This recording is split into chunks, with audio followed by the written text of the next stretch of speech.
السلام عليكم خاوتي، وان شاء الله كامل تكونوا بخير. خاوتي اللي مشي مشترك معنا في القناة يشترك، وما تنسوش تدعمونا بجام للفيديو.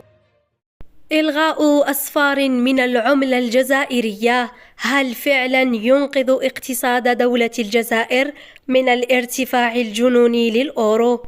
حذف الأصفار هي عملية استبدال العملة القديمة بأخرى جديدة تكون قيمتها تقل عن السابقة بمقدار عدد الأصفار المخفضة، كإلغاء 3 أصفار مثلا من عملة ما تستبدل قيمة الورقة من 10,000 دينار إلى 1000 دينار.